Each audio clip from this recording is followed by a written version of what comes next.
Friendly greetings, first of all. Be aware this is a prototype, but I wanted to show you what I have in progress. I was surprised that Ableton Live, it can do a decent job of voiceover ducking. That means that when you have a music track like this playing, for instance, that it can automatically soften based on the input level of your voice, doing a radio sort of voiceover or other sort of sound that you want to respond to. So although Ableton is proudly designed for, say, musical production versus podcasts, you can get some fair results out of this. So here we have a track. You can just drag any commercial music track into there, or by commercial, I mean you have the rights to use it. I made this, so.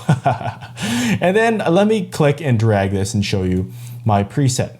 You can see this, you can pause here, you can copy all those settings. It's a good starting point. Brief explanation of what some of this means, for instance, is the gain is set to get really respond to the maximum amount. The threshold, like it says in the help, it'll kick in, and I have it relatively at a softer kind of response so it doesn't jut in and out harshly. You can tweak these things to taste by ear.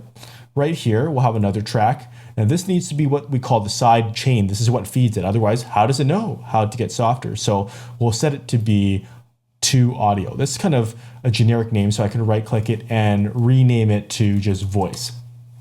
So here we have the voice and the audio. And what we're gonna do now is I can solo. Let me show you an example with a solo where I am just going to record this, and it's gonna be a voice narration. So you're gonna hear my voice double up right now. Hello, it's doubling up. And then I'm gonna record something. Welcome to TORL, not a real call sign for a radio station. What a cool, awesome, rad place to listen, nonetheless.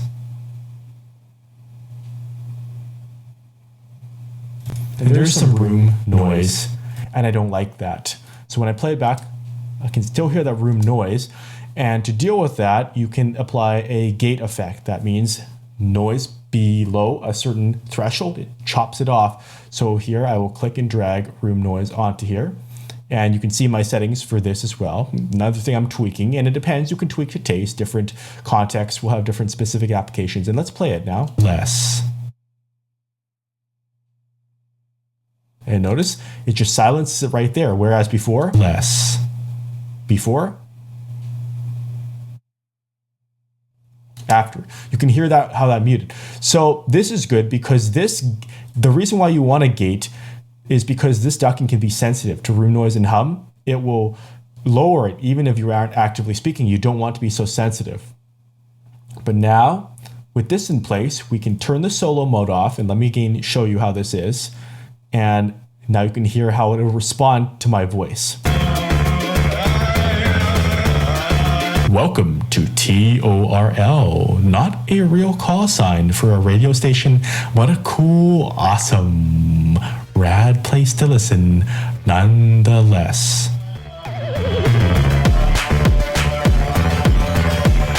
And you can hear my voice came back in after that. Like I said, you can adjust the sensitivity if you don't want it to go down that much. And yes, that was a strange voice you heard singing in the background, wasn't it? Let's try that again. Welcome to TORL, not a real call sign for a radio station. What a cool, awesome, rad place to listen, nonetheless.